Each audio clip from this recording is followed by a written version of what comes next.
जय हिंद प्यारे साथियों, आशा करता हूं कि आप अच्छे होंगे और मन लगा के पढ़ रहे होंगे। मैं मिस्टर कुमार स्वागत करता हूं आपका आपके अपने education buyer civil services YouTube channel में। स्टूडेंट्स, एजुकेशन बायर आपके लिए दृष्टि आईएएस और विजन आईएएस की टेस्ट सीरीज लेकर के आया है, जिसमें हम आपसे यूपीएससी 2025 को टारगेट करते हुए हम आपसे यह टेस्ट सीरीज डिस्कस करने का प्रयास कर रहे हैं। इस क्लासेस में हम विजन आईएएस का टेस्ट क्रमांक 6 पार्ट नंबर 2 पर आपसे डिस्कस कर रहे हैं। हमने इसका पार्ट नंबर 1 आपको उपलब्ध करा दिया गया है। अगर आपने वह पार्ट नहीं देखा है तो देख लीजिएगा।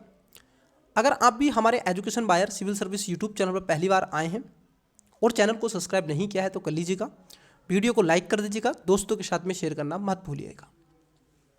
स्टूडेंट्स, यह जो टेस्ट है आपका टेस्ट नंबर 6 और सब्जेक्ट की अगर बात कर ली जाए तो ये हिस्ट्री पर आधारित है। जी हाँ, आपने सही सुना, ये हिस्ट्री में भी आप देखोगे मॉडर्न हिस्ट्री पर यह टेस्ट आधारित है। प्यारे बच्चे, जो भी स्टूडेंट्स इस पीडीएफ को पाना चाहते हैं वह टेलीग्राम को ज्वाइन कर सकते हैं, जिसका लिंक डिस्क्रिप्शन में दिया हुआ है। वहां पर आपको ये पीडीएफ मिल जाएगी और आप वहां से डाउनलोड करके इसको और भी आप एक बार लगा सकते हैं। वहीं अगर किसी का भी कोई डाउट है, कोई क्वेश्चन है, तो वह मुझसे पर्सनली अपना डाउट या क्वेश्चन पूछ सकते हैं।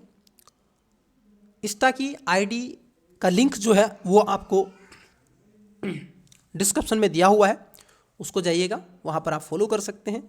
सेम यही लोगो, सेम यही आईडी है education buyer civil service, Telegram पर भी, इंस्टा पर भी और यूट्यूब पर भी। तो चलिए समय न गवाते हुए मैं आपको एक और बात यहाँ पर दिखा दूँ, याद दिला दूँ कि जीएस पेपर नंबर 1 में और 2 में आपका एवरी क्वेश्चन पर अगर आप इनकरेक्ट करते हैं तो उस पर 1/3 आपका मार्क्स क्या होता है, काट लिया जाता है। तो चलिए समय न गवाते हुए क्वेश्चन नंबर आप देखोगे आज की क्लास के पहले क्वेश्चन की तरफ बढ़ते हैं।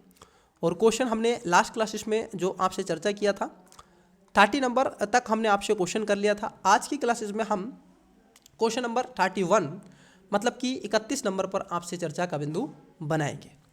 तो सबसे पहले हम क्वेश्चन देखेंगे बच्चे, उसके बाद में ऑप्शंस की तरफ बढ़ेंगे। आई होप कि आपको क्वेश्चन पूर्ण रूप से विजिबल हो रहा है। देखिए क्वेश्चन क्या है, वीडियो को पॉज करके, इस क्लासेस की अपनी प्रतिबद्धताएं हैं।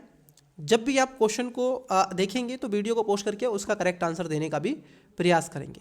यहाँ पर ना केवल आपसे टेस्ट डिस्कस किया जाता है, बल्कि आपको क्वेश्चन अटैम्प्ट करना और किन बातों का विशेष ध्यान रखना है, किन शब्दों का ध्यान रखना है और कैसे क्वेश्चन को अटैम्प्ट करना है वो भी सिखाया जाता है। तो आइए क्वेश्चन नंबर पहला देखते हैं। क्वेश्चन क्या है, क्वेश्चन है आपका एशियाई विकास बैंक मतलब कि एडीबी के संदर्भ में निम्नलिखित कथनों पर विचार कीजिए।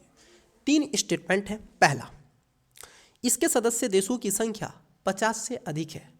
दूसरा, इसका सबसे बड़ा शेयरधारक पीपल्स रिपब्लिक ऑफ चाइना है। तीसरा, यह केवल एशिया और प्रशांत क्षेत्र के देशों को ऋण, तकनीकी सहायता, अनुदान एवं इक्विटी निवेश प्रदान करता है। देखिए बच्चे, यहाँ पर एक वर्ड है जिसको एक्सट्रीम शब्द कहा जाता है, केवल मतलब कि ओनली। अब ये पूछ रहे हैं आपसे उपर्युक्त कथनों में से कितने सही हैं, केवल 1, बी केवल 2, सी सभी 3 और डी कोई नहीं। पिछले 2 ईयर्स से आप देखोगे 2 ईयर्स से यूपीएससी ने ये जो कितने सही हैं ये आपसे पूछना शुरू कर दिया है। पहले क्या करता था यूपीएससी, आपको क्वेश्चन देता था 1 2 3 इस तरीके से, ठीक है, फिर आपसे ऑप्शंस में भी ऐसे एलिमेंट मेथड उसमें लग जाता था, परंतु यहाँ पर कोई एलिमेंट मेथड काम नहीं करेगा। तो आपको इन तीनों स्टेटमेंट से बताना होगा कि इन तीनों स्टेटमेंट में से कितने सही हैं, केवल 1, बी केवल 2, सी सभी 3 और डी कोई नहीं। तो वीडियो को पोस्ट करें, करेक्ट आंसर बताने का प्रयास करें।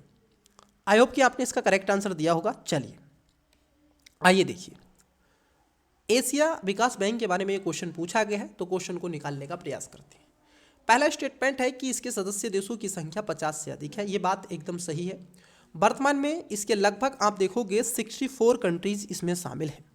लगभग 13 मिलियन डॉलर के साथ अमेरिका इसमें समझौते पर हस्ताक्षर किया हुआ है, ये भी आपको ध्यान में रखना है, ठीक है। 1966 में 31 सदस्य देश थे, परंतु आज इसमें बढ़ के 68 देश के आसपास हो गए हैं। सॉरी, 64 नहीं है, 68 देश के आसपास हो गए। कितने हो गए हैं? 68 कंट्री इसमें हो गए हैं, ठीक है। तो पहला स्टेटमेंट यहाँ पर सही है। दूसरा स्टेटमेंट है कि इसका सबसे बड़ा शेयरधारक पीपल्स ऑफ रिपब्लिक चाइना है। नहीं सर, ऐसा कदापि इसके अंतर्गत नहीं रखा गया है। आपको बता दें कि एडीबी 5 सबसे बड़े शेयरधारक हैं, जिसमें जापान है, संयुक्त राज्य America, people's of republic China और भारत ऑस्ट्रेलिया है। जापान, संयुक्त राज्य अमेरिका प्रत्येक के पास कुल शेयर का लगभग आप देखोगे लगभग 15.6% हिस्सा है। किसका? जापान और यूएसए का। वहीं अगर चाइना की बात कर लें तो चाइना का हिस्सा अगर आप देखोगे इसमें कितना है, तो चाइना का हिस्सा इसमें लगभग 6.4% है। वहीं इंडिया की बात कर लें, इंडिया का हिस्सा कितना है, तो इंडिया का हिस्सा है आपका 6.3 है। ऑस्ट्रेलिया को देखें तो ऑस्ट्रेलिया का भी इसमें हिस्सा है, वो है आपका 5.8 शेयर धारक के रूप में। ये सब आपको देखने के मिलेगा। तो सबसे ज़्यादा किसका है, आप देखोगे जापान और यूएसए का है। तीसरा स्टेटमेंट है कि यह केवल एशिया और प्रशांत क्षेत्र के देशों को ऋण, तकनीकी सहायता, अनुदान, इक्विटी क्या करता है, देने का प्रयास करता है। आपको बता दें कि यह ना केवल एडीबी सभी विकासशील, देखो ना केवल इन देशों को बल्कि जितने भी विकासशील कंट्री हैं, जरा सुनना, जितने भी आप देखोगे आपके विकासशील कंट्री हैं, डेवलपिंग कंट्री हैं, उन सभी को ऋण देने का प्रयास करता है। वो चाहे अफ्रीका के हों, चाहे वो एशिया के हों और चाहे इन क्षेत्र के हों। तो इसमें पहला स्टेटमेंट सही है, दूसरा गलत है, तीसरा गलत है। पूछा कितने सही हैं, तो आप कहोगे महोदय इसमें केवल एक सही है, मतलब कि राइट आंसर हो जाएगा option number A. Got it. चलिए नेक्स्ट क्वेश्चन देखते हैं। क्वेश्चन है आपका 32 नंबर। ये कह रहे हैं आपसे कि निम्नलिखित पर विचार कीजिए। अब यहाँ पर 3 स्टेटमेंट है। पहला, देश के विभिन्न भागों में राष्ट्रीय राजनीतिक नेताओं और कार्यकर्ताओं के बीच मैत्रीपूर्ण संबंधों को प्रोत्साहन देना। नंबर 2, एक लोकतांत्रिक राष्ट्रीय आंदोलन तैयार करना। नंबर 3, उपनिवेशवाद विरोधी राष्ट्रवादी विचारधारा का विकास और प्रसार करना। उपयुक्त कथनों में से कितने 19वीं शताब्दी में अपने गठन के आरंभिक वर्षों में भारतीय राष्ट्रीय कांग्रेस के उद्देश्य थे? वीडियो को पोस्ट करें, करेक्ट आंसर दें। ऑप्शन नंबर ए केवल 1, बी केवल 2, सी सभी 3 और डी कोई नहीं। तो वीडियो को पोस्ट करें, करेक्ट आंसर आई होप कि आपने इसका दिया होगा। चलिए देखिए क्वेश्चन नंबर 32 की हम बात कर रहे हैं। यहाँ पर जो पहला स्टेटमेंट है, अगर हम पहले स्टेटमेंट को देख लें तो पहला जो स्टेटमेंट है ये कह रहा है कि देश के विभिन्न भागों के राष्ट्रीय राजनीतिक नेताओं और कार्यकर्ताओं के बीच में एक मैत्रीपूर्ण संबंध को प्रोत्साहन देना था। ये बात सही है। आरंभिक वर्षों में ये चीज़ें आपने देखी होंगी।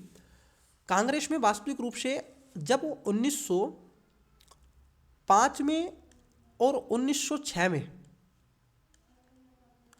आपको नरम दल गरम दल देखने के लिए मिला, 5 में बंगाल विभाजन और 6 में ये, फिर 1909 में मुस्लिम लीग की स्थापना।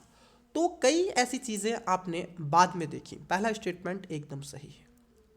दूसरा स्टेटमेंट है कि एक लोकतांत्रिक राष्ट्रीय आंदोलन तैयार करना था, सबका साथ, सबको एक साथ लेकर के आना था, जिसमें महत्वपूर्ण भूमिका आगे चल के महात्मा गांधी जी के माध्यम से, गांधी जी के माध्यम से आगे आई। उपनिवेशवाद विरोधी राष्ट्रवादी विचारधारा का विकास और प्रचार प्रसार करना था। आपने देखा होगा विदेशी वस्तुओं का बहिष्कार करना, ठीक है, चाहे वो शराब की दुकानों का आगे धरना हो, विदेशी कपड़ों को जलाना हो, उनकी होलियां जलाना हो और स्वदेशी को आगे लाने का प्रयास हो। तो इसमें तीसरा स्टेटमेंट भी क्या हो जाएगा, आपका करेक्ट हो जाएगा, मतलब कि राइट हो जाएगा। पूछा है इसके कितने उद्देश्य थे? आरंभिक वर्षों में इसके सभी आप देखोगे ये तीनों उद्देश्य प्रतीत होते हैं। Got it. आइए नेक्स्ट क्वेश्चन देखते हैं। क्वेश्चन नंबर है 33, मतलब कि 33 नंबर। 18वीं शताब्दी के अवध राज्य के संदर्भ में निम्नलिखित कथनों पर विचार कीजिए। पहला, इसका उदय मुगल साम्राज्य के विघटन से हुआ। देखिए बच्चे, अगर आप देखोगे, जब मैंने आपको हिस्ट्री का एक क्लास, 2 क्लास आई थिंक आपको उपलब्ध करवा दिया गया है, ठीक है, देखो वास्तव में क्या है कि ये जो अवध की स्थापना हुई थी ये 1724 के आसपास हो गई थी, ठीक है, लगभग 22-23 के आसपास ये हो गई थी। और अवध राज्य का उदय जो हुआ था, ठीक है, वह आप देखोगे मुगल साम्राज्य के विघटन से हुआ। और इस राजवंश ने वर्तमान उत्तर प्रदेश और बिहार के कुछ क्षेत्रों को मिलाकर एक बड़े क्षेत्र का शासन भी स्थापित किया था, ठीक है। तो ये चीज़ें आपको देखने के लिए मिलेंगी। ये कह रहे हैं इसका उदय मुगल, तुगलक, देखो सॉरी मुगल नहीं है, तुगलक, तुगलक की बात यहाँ पर की गई है, तुगलक नहीं है, ये मुगल है, तो यहाँ पर पहला स्टेटमेंट गलत है। दूसरा है इसकी स्थापना बुरहान उल मुल्क सादत खान ने की थी। देखिए बच्चे, बुरहान उल मुल्क ने इसकी स्थापना की थी और आगे चल के गवर्नर ने, मुगलों के अधीन ही हुआ करता था, उन्होंने फैजाबाद में अपनी राजधानी स्थापित कर ली थी, ठीक है। अब ये कह रहे हैं लखनऊ, नहीं, लखनऊ में नहीं, इन्होंने फैजाबाद में अपनी राजधानी स्थापित की थी, ठीक है, फैजाबाद में अपनी राजधानी स्थापित की थी। और मैं आपको बता दूं कि अवध के चौथे नवाब अर्थात कि नवाब शुजाउद्दौला के पुत्र नवाब अशफउद्दौला ने राजधानी को फैजाबाद से लखनऊ स्थानांतरित किया था। इसने स्वतंत्र खासतौर पर 1722 में अपने आप को स्थापित कर दिया था। तो ये चीज़ें आपको देखने के लिए मिलेंगी। तो यहाँ पर कितने सही हैं ये आपसे पूछा गया है, तो केवल दूसरा वाला स्टेटमेंट सही था, तो कितने सही हैं, केवल एक इसमें सही हो जाएगा, मतलब कि इनमें केवल एक सही है। Got it. आइए अगले क्वेश्चन की तरफ बढ़ते हैं। क्वेश्चन है आपका 34 नंबर। आई होप कि आपको क्वेश्चन विजुअल हो रहा है। पहले हम क्वेश्चन देख लेंगे, फिर उसके बाद में आपसे ऑप्शंस की तरफ बढ़ेंगे। तो क्वेश्चन देखिए बच्चे, क्वेश्चन क्या है, देखिए क्वेश्चन ये कह रहे हैं कि बेबल योजना के संदर्भ में निम्नलिखित कथनों पर विचार कीजिए। दो स्टेटमेंट है। पहला, गवर्नर जनरल को छोड़कर कार्यकारी परिषद के सभी सदस्य भारतीय होने थे। पहले स्टेटमेंट पे इन्होंने ये बात कह दी है। दूसरा स्टेटमेंट है कि हिंदुओं और मुसलमानों को उनकी जनसंख्या के अनुपात में प्रतिनिधित्व मिलना था। उपयुक्त कथनों में से कौन सा या से सही है या फिर है? केवल एक, बी केवल दो, सी एक और दो दोनों, डी ना तो एक ना ही दो। वीडियो को पोस्ट करें, करेक्ट आंसर देने का प्रयास करें। आइए जरा इसको समझने का प्रयास करते हैं। देखिए, बेबल योजना जिसका इतिहास स्टार्ट होता है मई 1945 से। कब से होता है बच्ची? मई 1945 में बेबल योजना का इतिहास स्टार्ट होता है। यूरोप में द्वितीय विश्व युद्ध की समाप्ति की अवस्था पर यह पहुंच चुका था, किंतु भारत पर जापानी आक्रमण का भय बना हुआ था। उसी समय ब्रिटेन में चर्चिल के नेतृत्व में कंजर्वेटिव सरकार की बनाना चाहती थी। भारत में संवैधानिक प्रश्न को भी इसी तरह हल करना उनका बड़ा महत्वपूर्ण उद्देश्य हुआ करता था। और उसी समय आप देखोगे वायसराय लॉर्ड बेबल ने यह कहा कि वह संबंध भारतीय नेताओं के विचार विमर्श कर समझौते का प्रयास करें। और जून 1945 में सभी कांग्रेसी नेताओं को जेलों से रिहा कर दिया गया। उस समय आप देखोगे गवर्नर जनरल और कमांडर इन चीफ को छोड़कर, याद रखना, जिसमें 4 सदस्य हुआ करते थे कमांडर इन चीफ के, उनको छोड़कर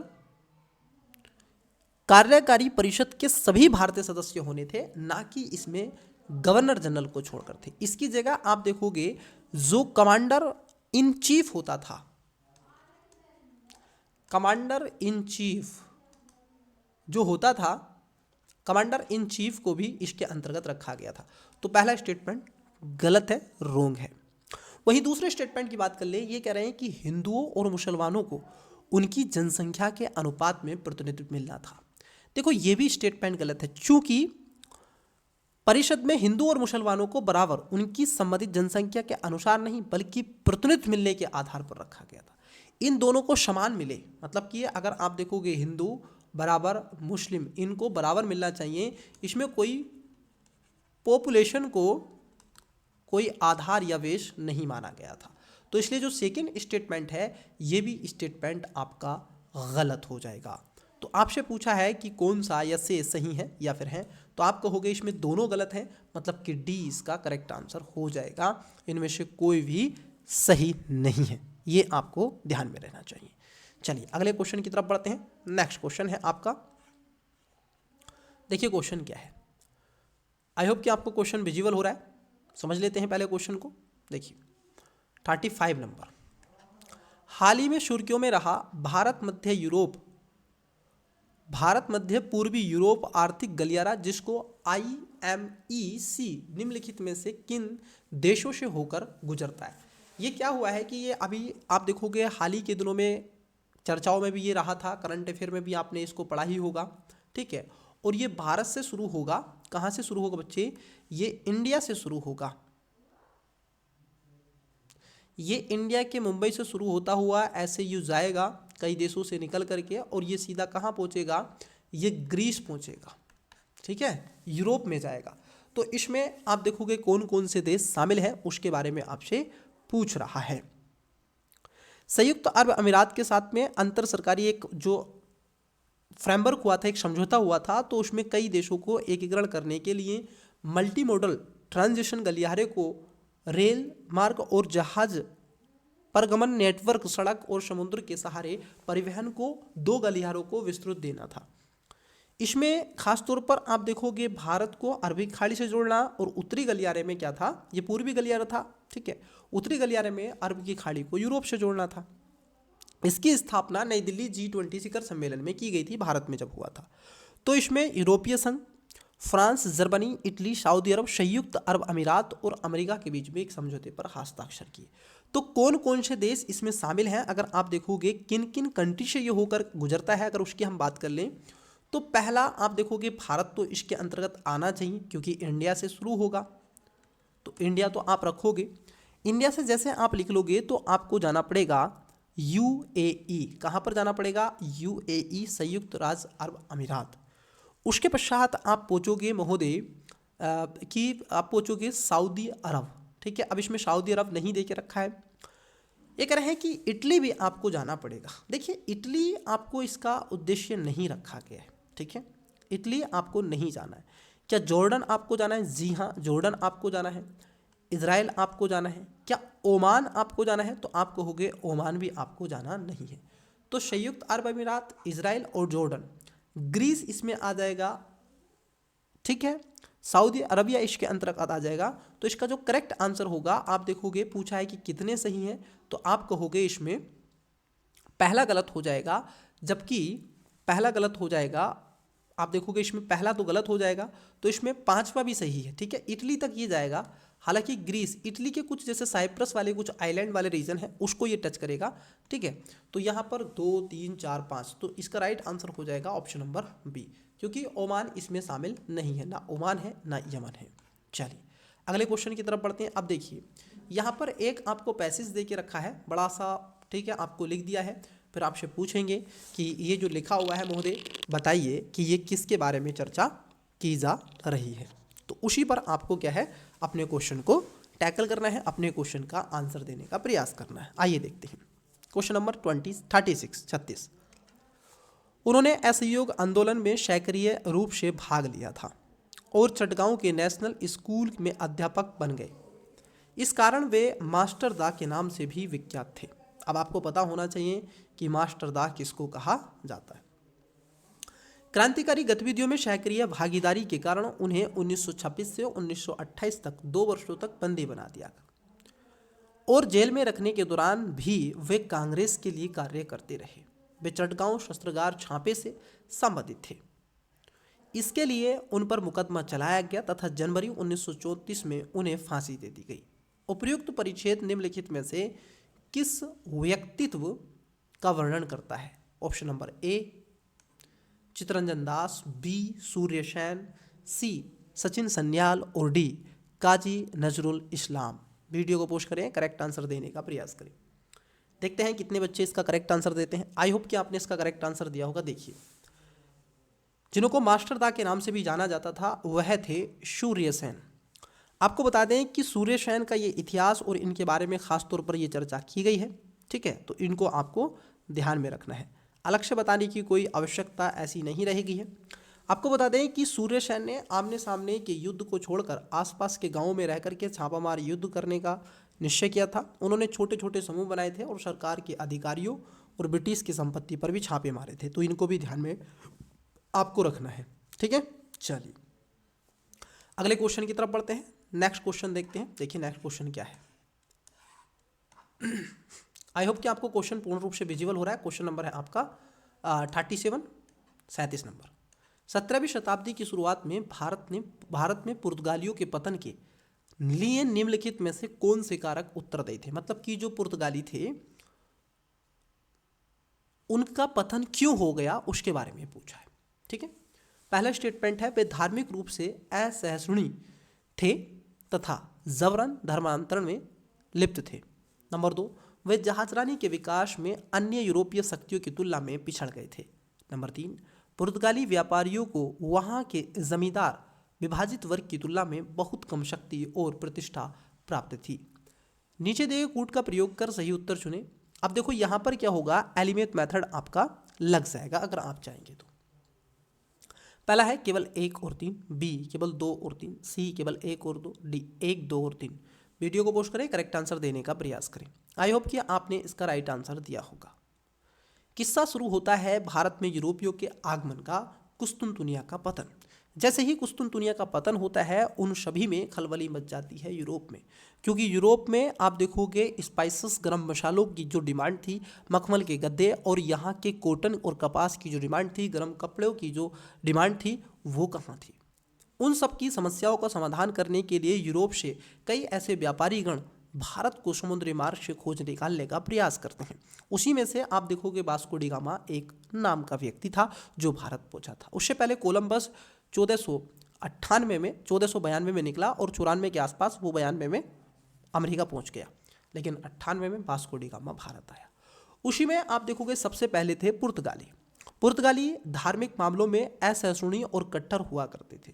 उन्होंने खासतौर पर आप देखोगे लोगों को ईसाई धर्म तलवार का विकल्प देकर के जबरन धर्मांतर करने का प्रयास किया था। तो ये बात एकदम सही हो जाती है, जिसके कारण अराजकता फैली और लोगों ने उसका विरोध किया।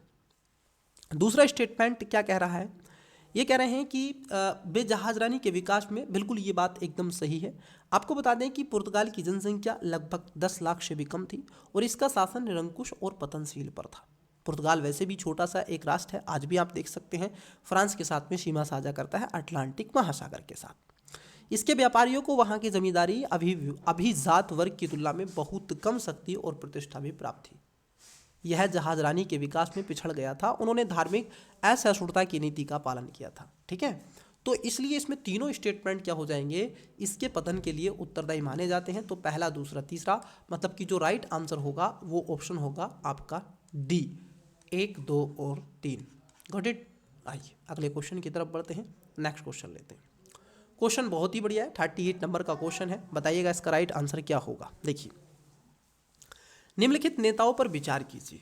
पहला स्टेटमेंट है बाबा रामचंद्र, नंबर 2 जवाहरलाल नेहरू, नंबर 3 गौरी शंकर मिश्रा। उपर्युक्त में से कितने व्यक्तित्व अवध किसान सभा से संबंधित थे। जो अवध में किसान सभा बनाई गई थी, आपको मालूम है कि 17 अक्टूबर 1920 को अवध में ये जो आपकी किसान सभा का उद्घाटन किया गया था, तो ये इसमें शामिल था। और लगभग आप देखोगे इसमें जो सभी नेताओं की बात कर ले तो लगभग 330, आई थिंक 330, हाँ 330 इसमें आप देखोगे सभी छोटे बड़े नेता शामिल थे। तो पूछ रहे हैं कितने संबंधित हैं। ऑप्शन नंबर ए केवल 1, बी केवल 2, सी सभी 3 और डी कोई नहीं। वीडियो को पोस्ट करें, करेक्ट आंसर देने का प्रयास करें। आई होप कि आपने इसका राइट आंसर कमेंट्स बॉक्स में दिया होगा। चलिए आइए एक एक करके बात करते हैं। देखिए, पहला जो स्टेटमेंट है अगर हम देखें, ये कह रहे हैं बाबा रामचंद्र, दूसरे में कह रहे हैं जवाहरलाल नेहरू और तीसरा है गौरी शंकर। इन सब के अलावा माता बादल पांडे, बाबा रामचंद्र, नारायण पांडे और केदारनाथ आदि इसमें शामिल थे। और इसका मूलभूत जो टारगेट होता था, डिसीजन था, वह है किसानों के अधिकारों को उठाना। तो इसका जो राइट आंसर हो जाएगा पहला, दूसरा, तीसरा, इसमें सभी 3 आप देखोगे इसका करेक्ट आंसर हो जाएगा option number C. Got it. Next देखिए क्वेश्चन क्या है। क्वेश्चन है आपका 39। पहले हम क्वेश्चन देखेंगे, फिर उसके बाद में ऑप्शंस की तरफ बढ़ेंगे। ऑप्शन वही हैं, कितने, ठीक है, केवल 1, 2, 3, ठीक है, यही आपको बताना है। आइए देखते हैं क्वेश्चन क्या है। क्वेश्चन पूछा गया है आपसे 39 और बहुत ही बढ़िया क्वेश्चन है। असहयोग आंदोलन के बारे में क्वेश्चन पूछ रहा है। ये कह रहे हैं असहयोग आंदोलन के दौरान हुए घटनाक्रमों के संदर्भ में निम्नलिखित कथनों पर विचार कीजिए। पहला स्टेटमेंट है, महात्मा गांधी ने वादा किया था कि यदि असहयोग कार्यक्रम पूर्ण रूप से लागू किया गया तो 1 वर्ष के भीतर स्वराज हासिल कर लिया जा सकता है। नंबर 2, 1920 के नागपुर अधिवेशन में कांग्रेस संविधानेतर जन कार्यवाही कार्यक्रम शुरू करने का अनिच्छुक थी। नंबर 3, कांग्रेस ने हिंदी के स्थान पर स्थानीय भाषाओं का उपयोग करने और उन्हें लोकप्रियता बनाने का निर्णय लिया। उपयुक्त कथनों में से कितने सही हैं? केवल 1, बी केवल 2, सी सभी 3 और डी कोई नहीं। वीडियो को पोस्ट करें, करेक्ट आंसर देने का प्रयास करें। आई होप कि आपने इसका राइट आंसर दिया होगा। देखिए, विषय उठता है आपका असहयोग आंदोलन वर्ष 1921 और 22 से। महात्मा गांधी जी का असहयोग आंदोलन ये 1921-22 में स्टार्ट होता है, क्योंकि इसमें क्या करना था, हमें असहयोग करना था। इसमें खास तौर पर उपाधियों को सम्मानित लौटा दिया गया था। आपको बता दें कि ये जो कह रहे हैं कि महात्मा गांधी ने वादा कर दिया था लोगों से कि इसके माध्यम से हम एक भीतर के अंदर स्वराज हासिल कर सकते हैं, ये बात एकदम सही है। जब मैंने आपको बताया है कि जब भी आपको संभावना व्यक्त करता हुआ कोई स्टेटमेंट दिखे तो ध्यान रखना वह स्टेटमेंट 95% सही होता है। वहीं अगर साइंस एंड टेक की मैं बात कर लूँ, अगर इसको मैं साइंस एंड टेक की बात कर लूँ तो मैं कहूँगा 100% उसके चांसेस सही होंगे। अगर ये सकता वाला वर्ड एक संभावना व्यक्त करेगा साइंस एंड टेक्नोलॉजी में तो, ठीक है, इसको ध्यान में आपको रखना है। तो पहला जो स्टेटमेंट है ये एकदम सही है। वही दूसरे स्टेटमेंट की बात कर लें तो दूसरे स्टेटमेंट कह रहा है कि 1920 के नागपुर अधिवेशन में जो कांग्रेस थी उसमें संविधानेतर जन कार्रवाई कार्यक्रम संचालन के लिए प्रतिबद्ध व्यक्ति की, विशेषकर बंगाल के क्रांतिकारियों के कई समूहों ने आंदोलन का समर्थन देने का वादा किया था। और यहाँ पर क्या कर रहे हैं, शुरू करने का अनिच्छुक थी, अनिच्छुक नहीं थी बल्कि इसको इच्छुक थी और आगे लाने का प्रयास किया था। वहीं तीसरे स्टेटमेंट की बात कर ले तो तीसरा स्टेटमेंट भी आपका गलत है कि इन्होंने न केवल हिंदी बल्कि स्थानीय भाषाओं को भी साथ लेने का प्रयास किया था और इन सब के अलावा जो आपकी साहित्यिक भाषाएं थीं, जिसमें आपकी संस्कृति एक भाषा थी, उसको भी आगे लाने का प्रयास किया था। तो यहाँ पर तीसरा भी गलत हो जाएगा। तो इसका जो करेक्ट आंसर होगा वो होगा ऑप्शन नंबर ए, केवल 1 इसका राइट आंसर है। Got it? आइए नेक्स्ट क्वेश्चन देखते हैं। क्वेश्चन है आपका 40 नंबर, मतलब कि 40। भारतीय परिषद अधिनियम 1861 के संदर्भ में निम्नलिखित कथनों पर विचार कीजिए। 2 स्टेटमेंट है। पहला, अधिनियम के अंतर्गत गवर्नर जनरल की कार्यकारी परिषद में विभागीय प्रणाली की स्थापना की गई थी। नंबर 2, अधिनियम के अंतर्गत विधान परिषद के सरकारी सदस्यों के रूप में भारतीयों के नामांकन की अनुमति प्रदान की गई थी। उपर्युक्त कथनों में से कौन सा ये से सही है या फिर हैं? ऑप्शन नंबर ए केवल 1, बी केवल 2, सी 1 और 2 दोनों, डी ना तो 1 ना ही 2। वीडियो को पोस्ट करें, करेक्ट आंसर देने का प्रयास करें। Question number 40, 40 number. I hope कि आपने इसका करेक्ट आंसर दिया होगा। चलिए एक एक करके बात करते हैं। देखिए, भारत परिषद अधिनियम 1861, इसके अंतर्गत जो गवर्नर जनरल की कार्यकारी परिषद थी उसको विभागीय, खासतौर पर पोर्टफोलियो प्रणाली की शुरुआत की गई। इसके माध्यम से कैबिनेट प्रणाली की स्थापना की दिशा में एक महत्वपूर्ण कदम उठा, जिसको लेकर के परिषद के विभिन्न सदस्यों को सैन्य और वित्त कानून जैसी विशिष्ट जिम्मेदारी और विभाग आवंटित कर दिए गए। इससे प्रशासन में अधिक विशिष्टता और कुशलता संभव होती हुई प्रतीत हुई। तो यहाँ पर जो पहला स्टेटमेंट है ये आपका पहला स्टेटमेंट जो होगा ये सही हो जाएगा।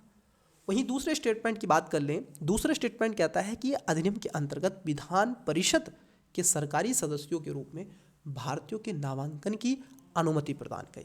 ये आपका गलत है, क्योंकि 1861 के अधिनियम के अंतर्गत आकार के विस्तार कर दिया गया और इसमें सरकारी और गैर सरकारी दोनों प्रकार के सदस्यों की संख्या वृद्धि करी। हालांकि इसमें सरकारी सदस्यों के रूप में भारतीयों के नामांकन की अनुमति ही नहीं थी, जबकि गैर जो सरकारी सदस्य हुआ करते थे, जो गैर सरकारी थे, उसमें इंडियंस शामिल थे। ठीक है, उसमें इंडियन शामिल थे। तो यहां पर दूसरा स्टेटमेंट गलत हो जाएगा। तो आप कहोगे इसमें पूछा आपसे सही, तो आपका राइट आंसर होगा ऑप्शन नंबर ए केवल 1। नेक्स्ट देखिए, अगला क्वेश्चन है आपका, नेक्स्ट क्वेश्चन है रॉयल इंडियन नेवी विद्रोह, जो कि आपका स्टार्ट होता है कब बताइएगा? जब क्विट इंडिया मूवमेंट्स हुआ था उसके पश्चात ये चीज़ें आपको देखने के लिए मिलेंगी। रॉयल इंडियन नेवी विद्रोह के संदर्भ में निम्नलिखित कथनों पर विचार कीजिए। देखिए, पहला स्टेटमेंट है कि इस विद्रोह की शुरुआत नस्लीय भेदभाव, दुर्व्यवहार और अरुचिकर भोजन के विरोध में हुई थी। बात एकदम सही है। आपको बता दें कि यह विद्रोह खासतौर रूप पर इसका समर्थन, खासतौर पर आप देखोगे इसका प्रदर्शन और ये कई सारी चीज़ें आपको जो देखने के मिली, यह 18 फरवरी 1945 में शुरू हुआ। 18 फरवरी 1945 में ये शुरू हुआ। उसमें क्या था कि जो सेना में सैनिक हुआ करते थे उनके साथ नस्लीय भेदभाव होती थी और उनको जो भोजन दिया जाता था वो उनकी गरिमा के विपरीत था और अरुचिकर था। मतलब कि इस समय ब्रिटिश शासन सत्ता ये चाह रही थी कि कैसे भी करके हम भारत से छोड़ दें, भागना चाहते थे। लगभग आप देखोगे 1109 सैनिकों ने उनके साथ जाने वाले दुर्व्यवहार, घोर नस्लीय भेदभाव, किए जाने वाली अचूरीकरण, प्रोधन का जो था विरोध भी किया था। और भारत छोड़ो लिखने के लिए नौसैनिक BCC दत्त की गिरफ्तारी भी की गई थी।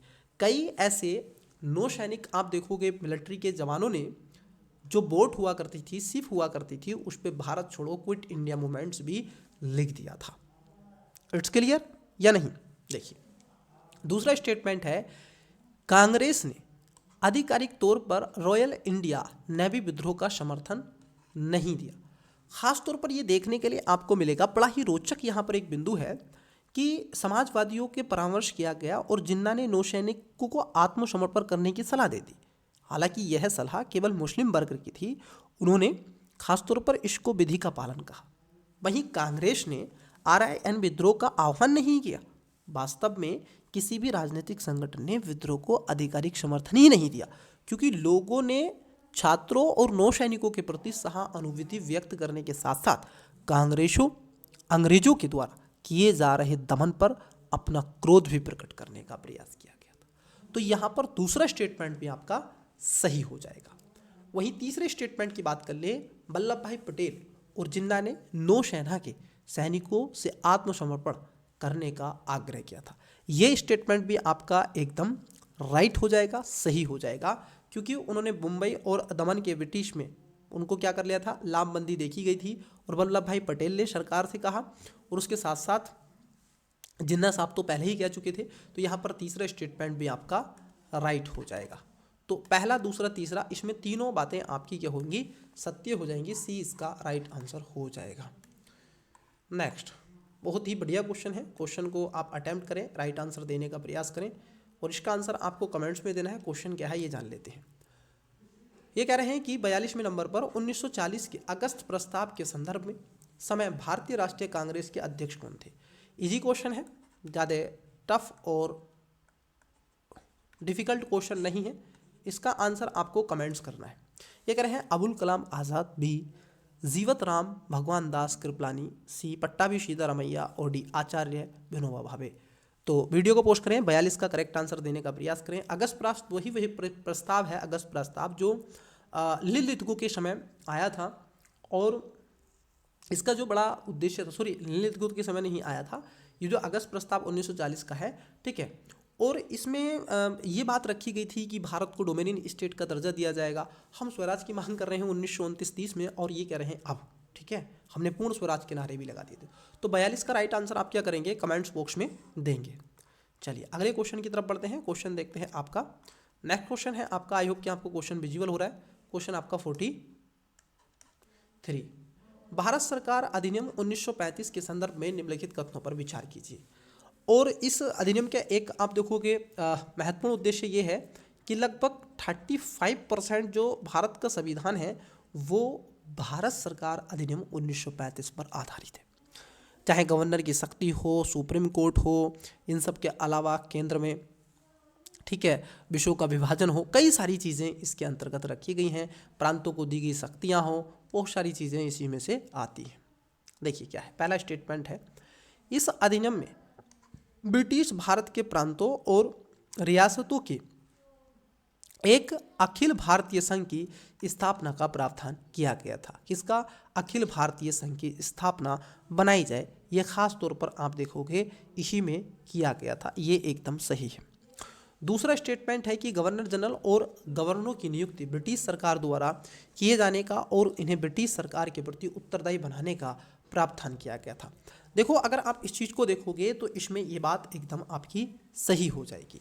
वही तीसरा स्टेटमेंट कह रहा है आपसे कि भारत की बहुसंख्यक आबादी को मत देने का अधिकार दिया गया था। नहीं, इस समय मत देने का अधिकार नहीं था, मात्र उस समय की आबादी के अनुसार हम देखें, उस समय की तत्कालीन जो जनसंख्या थी अगर हम देखें तो ब्रिटिश भारत की जो कुल टोटल पॉपुलेशन थी लगभग उसमें 14% मतलब कि 14% ऐसी पॉपुलेशन थी जिसको वोट देने का राइट था, और इसमें भी वो पढ़ी लिखी जनसंख्या थी जो शामिल थी। तो तीसरा स्टेटमेंट आपका गलत हो जाएगा। पूछ रहे हैं सही, ठीक है, तो 1 2 सही है, मतलब कि बी इसका राइट आंसर हो जाएगा। Got it. आइए नेक्स्ट क्वेश्चन देखते हैं। देखिए क्वेश्चन क्या है। क्वेश्चन है आपका 44 नंबर। हाल ही में केंद्रीय पर्यावरण, वन एवं जलवायु परिवर्तन मंत्री द्वारा भारत में तेंदुओं की स्थिति 2022 की एक रिपोर्ट जारी की गई है। देखो बच्चे, होता क्या है, प्रति 4 ईयर्स में, कितने 4 वर्षों में जो आपकी बिग कैट जो फैमिली है इसका क्या होता है, सर्वे होता है, ठीक है, या फिर आप कहोगे सेंसस होता है, तो आप ये भी कह सकते हैं। प्रति 4 वर्ष में कई बार पूछा जाता है आपसे, ठीक है, इसको ध्यान में रखना। तो बिग कैट के लगभग 5 प्रजातियां भारत में आपको देखने के लिए, जैगवार नहीं मिलता है और प्यूमा नहीं मिलता, बाकी के सब इस समय भारत में आपको मिलते हैं। अब देखिए है क्या, और इसको लेकर के 1972-73 में एक प्रोजेक्ट टाइगर भी चलाया गया था, ठीक है। देखिए क्या है, और लास्ट ईयर्स आपने देखा होगा 2022 में भारत सरकार ने चीतों की आबादी को बढ़ावा देने के लिए नामीबिया और साउथ अफ्रीका से भी चीते लाए थे। पहला स्टेटमेंट है कि तेंदुओं की आबादी का आकलन राष्ट्रीय बाघ संरक्षण प्राधिकरण और बॉम्बे नेचुरल हिस्ट्री सोसाइटी द्वारा किया जाता है। मतलब कि जो बाघ होते हैं इनका जो अध्ययन करना होता है ये किसके द्वारा किया जाता है, किसके द्वारा, natural history. Bombay natural history इसमें काम नहीं करती है, पहला तो यही गलत है, क्योंकि केंद्रीय पर्यावरण, आप देखोगे इस रिपोर्ट को खास तौर पर राष्ट्रीय बाघ संरक्षण प्राधिकरण, किसके द्वारा, राष्ट्रीय बाघ संरक्षण प्राधिकरण, और इन सब के अलावा भारतीय वन्य जीव संस्थान, ठीक है, जो वर्ल्ड वाइड इंस्टीट्यूट है उसके द्वारा किया जाता है। तो आप कहोगे national tiger conservation authority plus WII के द्वारा। तो पहला स्टेटमेंट क्या हो जाएगा, ये गलत हो जाएगा, क्योंकि नेचुरल बॉम्बे हिस्ट्री की बात कर रहे हैं एसोसिएशन की। ये जो सोसाइटी थी ये आज की नहीं है, ये बहुत पुरानी है, ये लगभग 1818 में बनी थी, ये बहुत पुरानी है बच्चे, ठीक है, इसको ध्यान में आपको रखना है। परंतु पहला स्टेटमेंट गलत हो जाएगा। वही दूसरे स्टेटमेंट की बात कर लें तो भारत में नागा अर्जुन सागर श्रीशैलम टाइगर रिजर्व में तेंदुओं की सर्वाधिक आबादी पाई जाती है। कहाँ पर, नागा अर्जुन सागर जो आपका श्रीशैलम है उसमें, बिल्कुल ये बात सही है, यहाँ पर सर्वाधिक मात्रा में, क्योंकि सतपुड़ा टाइगर रिजर्व की स्थानीय यहाँ पर देखने के लिए आपको मिलेगा तो सबसे ज़्यादा है। और सबसे ज़्यादा आबादी की बात कर लें तो दूसरा स्टेटमेंट सही है, MP में, ठीक है, इसको लायन ऑफ स्टेट भी कहा जाता है, ठीक है। लेपर्ड, सिनो लेपर्ड आपसे पूछा जाए, क्लाउड लेपर्ड आपसे पूछा जा सकता है, तो मेघालय में नोक्रेक पड़ता है, वहाँ पर आपको नेशनल पार्क में आपको मिल जाएगा, कौन सा, क्लाउड लेपर्ड, उस पर धब्बे होते हैं बादल के आकार के, तो ध्यान में रखना। अगर हम देखें भारत में ये आबादी कितनी हो गई है तो लगभग 1.08% की वृद्धि हुई है, और 13,874 इसके अंदर क्या है, शामिल हो गए हैं बढ़कर के भारत में। और मैं आपको बता दूं कि मध्य भारत और पूर्वी घाट में सर्वाधिक वृद्धि दर्ज की गई है। कभी आपसे पूछे पश्चिमी घाट, ठीक है, गंगा के मैदानी इलाकों में इनकी गिरावट आई है, और यहाँ तक कि आप देखोगे इसमें मध्य प्रदेश के बाद में महाराष्ट्र, कर्नाटक, तमिलनाडु का स्थान आता है। अगर हम देखें यहाँ पर ही आपको बता देते हैं कि जो तेंदुआ है इसका जो IUCN स्टेटस है, अगर आप उसकी बात कर लें तो IUCN स्टेटस में क्या है, इसका जो करेक्ट आंसर होगा, दूसरा स्टेटमेंट सही है तो बी तो इसका राइट आंसर होगा। IUCN अगर स्टेटस की बात कर ले इसके, तो ये क्या है, वन रिन्यूएबल है। कैसा है, वन रिन्यूएबल है। इसको थोड़ा सा VR कर देते हैं, वन रिन्यूएबल है, इसको थोड़ा ध्यान में रखेंगे, ठीक है। और इन सब के अलावा ये साइट्स की परिशिष्ट 1 में, ठीक है, साइट्स की परिशिष्ट 8 में, और वन्यजीव संरक्षण अधिनियम, ठीक है, जो आपका वन्यजीव संरक्षण अधिनियम है 1972 का, उसकी भी जो आपकी लिस्ट 1 है उसमें इसको शामिल किया गया है। कुशलतापूर्वक इसकी एक पहचान देखी जाती है कि वृक्षों पर चढ़ जाता है, ठीक है, और वृक्ष की शाखाओं पे आराम भी करता है। सामान्य रूप से एक तरीके से ये क्या है, एकांतरीय प्रिय होता है, निश्चर होते हैं ये, ठीक है, निश्चर प्रजाति है और एकांत में रहना पसंद करता है। तो ये था आपका किसके बारे में, तेंदुओं के बारे में। और तेंदुआ एक समय तक तो बोलता भी नहीं है जब ये आप देखोगे जन्म लेता है, ठीक है, और ना ही देख पाता है ज़्यादा कुछ। नेक्स्ट क्वेश्चन है आपकी स्क्रीन पर। आई होप कि आपको क्वेश्चन पूर्ण रूप से विजुअल हो रहा है। प्यारे बच्चे, हम यहाँ पर इस क्लासेस में आपसे विजन IAS की टेस्ट सीरीज नंबर 6 जो कि इतिहास पर संबंधित है उसके बारे में हम आपसे डिस्कस कर रहे हैं। देखिए क्वेश्चन है आपका 45। क्वेश्चन क्या है, भारत छोड़ो आंदोलन को प्रारंभ करने का तत्कालिक कारण क्या था। जो भारत छोड़ो आंदोलन हुआ, क्विट इंडिया मूवमेंट्स, ठीक है, जो कि पूर्ण रूप से सफल नहीं रहा, हालांकि उसको अप्रत्यक्ष रूप से सफल ही कहेंगे। उसका नेतृत्व जैसे ही करके भारतीय लोगों ने किया, परंतु जो मुख्य इसके नेतृत्व करता थे उनको तो पहले ही गिरफ्तार कर लिया गया था। ऑप्शन नंबर ए है क्रिप्स मिशन की विफलता। भारत छोड़ो आंदोलन तो 1942 में हुआ है और क्रिप्स मिशन तो 1945 में आता है, 42 में आता है। दूसरे में कह रहे हैं द्वितीय विश्व युद्ध, ये 1945, 1939 से शुरू होता है। सी कैबिनेट मिशन की विफलता, कैबिनेट मिशन तो बहुत बाद में आता है 45 में। गोलमेज सम्मेलन, ठीक है, इसकी विफलता तो 1930, 31, 32 में ये होते हैं गोलमेज सम्मेलन। बताइएगा इसका राइट आंसर क्या हो जाएगा। आई होप कि आपने इसका करेक्ट आंसर दिया होगा। चलिए इसका राइट आंसर आप क्या करेंगे, कमेंट्स बॉक्स में देंगे। कुछ इतने इजी से क्वेश्चन है जिस पर मुझे लगता है कि टाइम थोड़ा सा देना सही नहीं होगा। ऐसे क्वेश्चन, कुछ क्वेश्चन आपसे भी पूछे जाने चाहिए क्योंकि आप भी दबा कर पढ़ रहे हैं, अब तो रिवीजन कर रहे हैं, और अब तो इतने टेस्ट मैंने आपसे करवा दिए ना, अब तो आपको लग रहा होगा कि मास्टर साहब बस दे दीजिए, अब तो आप, है कि नहीं, मोटिवेशन आ रहा है कि नहीं आया, बस ये मुझे बता दीजिएगा। पढ़ते हुए आपका मन करता है कि नहीं, और पढ़ा जाना चाहिए कि नहीं। किसी भी स्टूडेंट्स को देखिए, कोई भी एजुकेशन से रिलेटेड कोई भी समस्या हो, ठीक है, तो आप कमेंट्स कर सकते हैं और अपना डाउट पूछ सकते हैं, ठीक है। चलिए क्वेश्चन नंबर 46 के बारे में चलते हैं। एक हम आपको कॉन्टैक्ट नंबर प्रोवाइड करवाएंगे बच्चे, ठीक है, जिस पर आप क्या कर सकते हैं, मैसेज कर सकते हैं, ठीक है। वो पर्सनली मेरा तो नहीं होगा, परंतु इनडायरेक्टली उस पर आप मुझसे बात तो कर ही सकते हैं, ठीक है। समय रहते हुए आपको सारी चीज़ें, ठीक है, मिलती रहेंगी। चलिए क्वेश्चन की तरफ बढ़ते हैं। आइए 46 है, निम्नलिखित कथनों पर विचार कीजिए। अब यहाँ पर 3 स्टेटमेंट है। पहला, 1909 के पार्लियामेंट सुधारों ने सदस्यों को केंद्रीय और प्रांतीय विधान परिषदों दोनों में पूरक प्रश्न पूछने का अधिकार प्रदान कर दिया। नंबर 2, इसके तहत विश्वविद्यालयों और प्रेसिडेंसी कॉर्पोरेट्स के लिए पृथक प्रतिनिधित्व का प्रावधान किया गया। और तीसरे में कह रहे हैं कि इन सुधारों ने भारत में सभी महिलाओं को चुनाव लड़ने का अधिकार दिया। अब जरा यहाँ पर समझना, बड़े ही अच्छे इन्होंने क्वेश्चन दिए हैं और बहुत अच्छी कंट्रोवर्सी है। ये कह रहे हैं कितने सही हैं, केवल 1, बी केवल 2, सी सभी 3 और डी कोई नहीं। देखिए पहला स्टेटमेंट है कि जो पार्लियामेंट सुधार था ये लाया गया, ये वास्तव में सुधार नहीं था बल्कि बिगाड़ था। इसने भारत की स्थिति को और कमजोर किया, ब्रिटिश शासन की फूट डालो राज करो की नीति को विस्तारित किया। आपको मालूम होगा कि आप तो हिस्ट्री के विद्यार्थी रहे हैं, 1905 में करजन के द्वारा बंगाल का विभाजन किया जाता है। 1906 में नरमदल गरमदल में कांग्रेस विभाजित हो जाती है और 1906 में ही आप देखोगे जो मुस्लिम लीग है इसकी स्थापना हो जाती है। इट्स क्लियर है नो। अब यही 1906 में जो मुस्लिम लीग की स्थापना हुई थी, इसको खास तौर पर अप्रत्यक्ष रूप से और प्रत्यक्ष रूप से 1909 में जो आपके पार्लियामेंटो सुधार था, इसने क्या की थी, इसको संवैधानिक एक मान्यता देने का प्रयास किया था।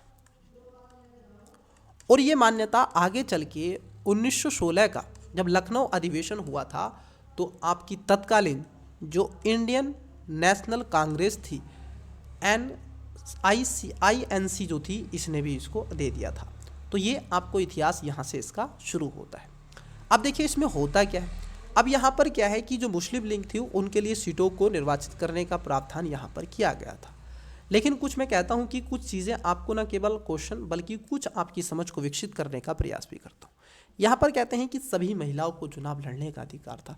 ये तो सरासर गलत कह रहा है, ये सरासर गलत कह रहा है, क्योंकि मार्टिन्यू चैम्सफोर्ड सुधार में महिलाओं को संपत्ति धारण करने का सीमित अधिकार प्रदान किया गया था। इसके तहत महिलाओं को चुनाव लड़ने का अधिकार भी प्राप्त नहीं था। बशर्ते आप देखोगे 1935 के भारत शासन अधिनियम में भी सभी महिलाओं को पूर्ण रूप से चुनाव लड़ने का अधिकार नहीं था। मात्र कितना 14% जनसंख्या ही उस समय मत दे सकती थी। तो तीसरा स्टेटमेंट तो आपका गलत हो जाएगा। पहला स्टेटमेंट है कि 1909 के पार्लियामेंट सुधारों ने सदस्यों को केंद्रीय और प्रांतीय विधान परिषदों दोनों पर पूरक प्रश्न पूछने का अधिकार दिया था। याद कीजिए कि वर्ष 1892 का जो अधिनियम था उसके माध्यम से बजट पर आप क्वेश्चन पूछ सकते थे, परंतु आप सप्लीमेंट्री क्वेश्चन नहीं पूछ सकते, और वहाँ पर उनको जवाबदेही था कम थी। लेकिन 1909 के पार्लियामेंट सुधार के माध्यम से इस चीज़ को और ज़्यादा विस्तृत करने का प्रयास किया। तो पहला सही है। दूसरा कह रहे हैं कि इसके तहत विश्वविद्यालयों और प्रेसिडेंसी कॉर्पोरेट के लिए पृथक प्रतिनिधित्व का भी प्रावधान किया गया था।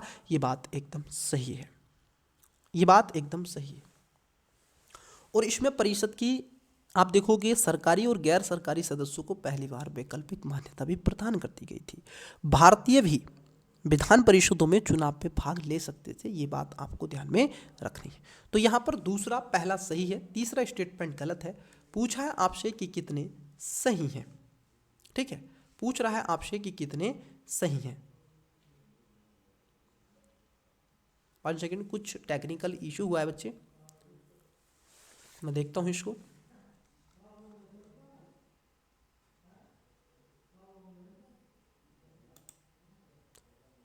कुछ टेक्निकल इशू है प्यारे बच्चे, 1 सेकेंड, हम इसको पुनः स्टार्ट कर देंगे क्योंकि क्लास आधी से ज़्यादा हो गई है।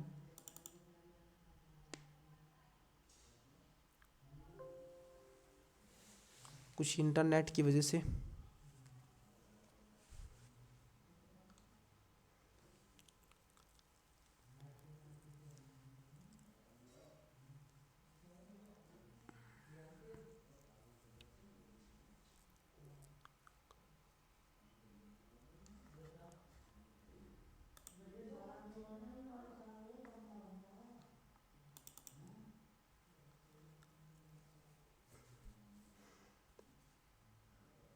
आई थिंक स्टूडेंट्स कुछ इशू हो गया है।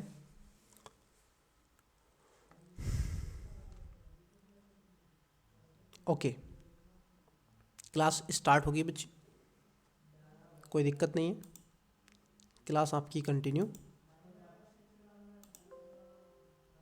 1 सेकेंड, ओके, क्लास आपकी कंटिन्यू जहाँ से थी वहीं से हमने स्टार्ट कर दी है। ओके चलिए, तो यहाँ पर जो तीसरा स्टेटमेंट है आप देखोगे, जो तीसरा स्टेटमेंट आपको दिख रहा है ये आपका तीसरा स्टेटमेंट गलत है, ठीक है। तो तीसरा स्टेटमेंट क्या हो जाएगा आपका, गलत हो जाएगा, है कि नहीं। तो इसमें पूछ रहे हैं कितने सही हैं, ठीक है, कितने सही हैं। तो इसमें 2 सही हैं, केवल 1 और 2 आपका राइट आंसर हो जाएगा। नेक्स्ट क्वेश्चन की तरफ बढ़ते हैं, क्वेश्चन देखते हैं। आइए क्वेश्चन क्या है, देखिए कई स्टूडेंट्स का रहता है कि सर ये कथन कारण वाला क्वेश्चन नहीं बन पाता है, और इसमें इशू हो जाता है कि हम इसको कैसे पहचानें कि इस बात को रेखांकित करता है या नहीं। जो भी स्टूडेंट्स हैं और जिनको ऐसे क्वेश्चन अटेम्प्ट करने में कोई प्रॉब्लम होती है, समस्या होती है, तो जरा इस क्वेश्चन को थोड़ा सा समझिएगा। देखिए कथन पहला क्या कह रहा है, ये कह रहे हैं, पढ़िएगा कथन को पढ़े। गांधी जी ने सवर्णीय अवज्ञा आंदोलन के दौरान नमक को विरोध के प्रतीक बनाया। अब देखो इन्होंने क्या कहा, एक कारण दे दिया कथन का जो द्वितीय का ये कारण है कथन बन। कथन जो बन होगा वो टीका होगा किस पर, कथन 2 पर। कथन 2 बेस होगा कथन 1 का। क्वेश्चन का कथन आप देखोगे 2 जो है वो बेस होगा। मतलब कि गांधी जी ने क्या किया था, जो सवर्णीय अवज्ञा आंदोलन के दौरान नमक को विरोध का प्रतीक बनाया। क्यों बनाया था? अब आप पढ़ेंगे जैसे क्योंकि, बिकॉज ऐसे लगा के पढ़ेंगे।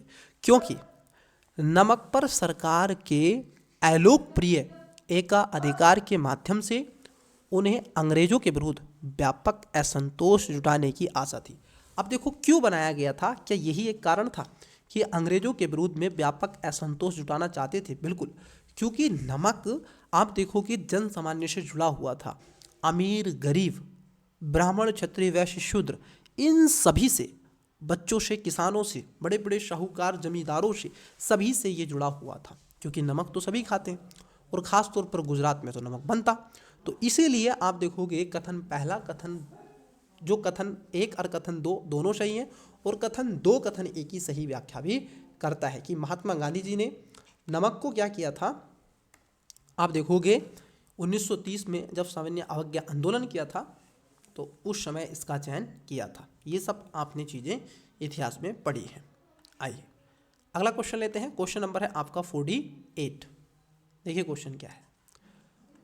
भगत सिंह और बटुकेश्वर दत्त ने किसके विरोध में केंद्रीय विधानसभा में बम फेंका था? किसके विरोध में फेंका था? बहुत इजी सा क्वेश्चन है, कमेंट्स करें। ये तो आपने रटे होंगे, क्योंकि इन्हें तो बहुत अच्छे से बच्चा पढ़ता है।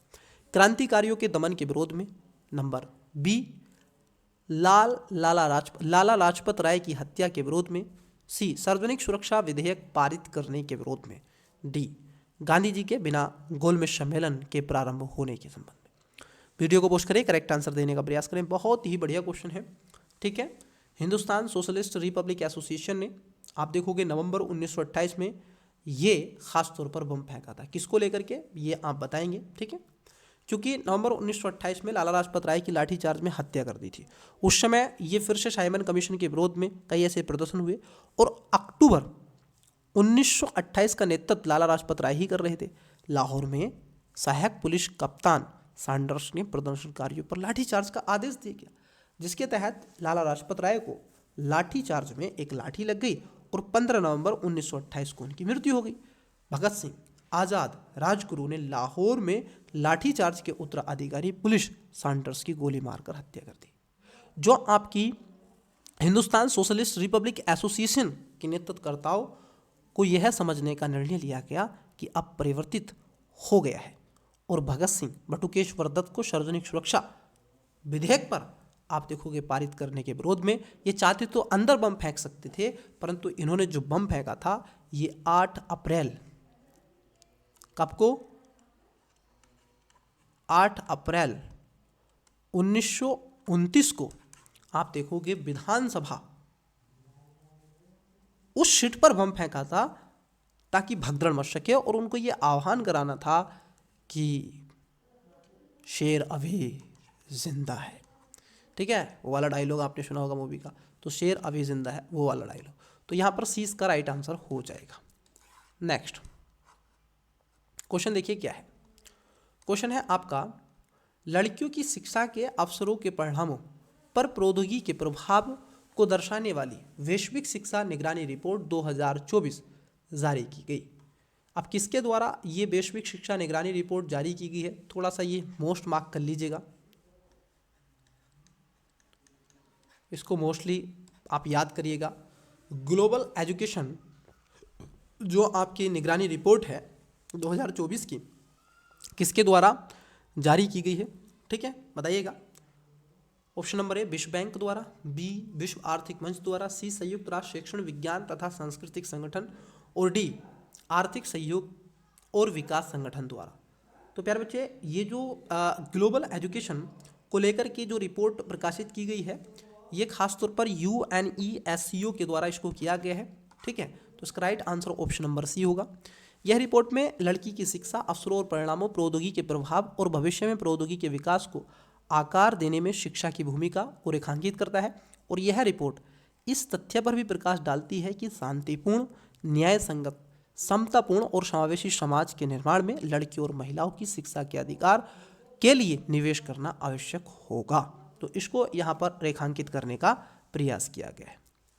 यूनेस्को की संयुक्त राष्ट्र जो विशेष एजेंसी है, इसकी स्थापना कब की गई थी, मैं आपको बता दूं कि इसकी स्थापना की गई थी 1945 में, 1945 में लंदन में की गई।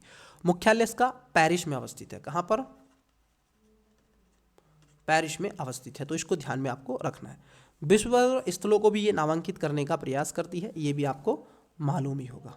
ठीक है, चलिए आज ये 2002 के बाद में लगभग 15 रिपोर्टों के साथ इस रिपोर्ट की निगरानी को नीति विश्लेषण और व्यापक अनुभव आदि को बढ़ावा देने का प्रयास करता है।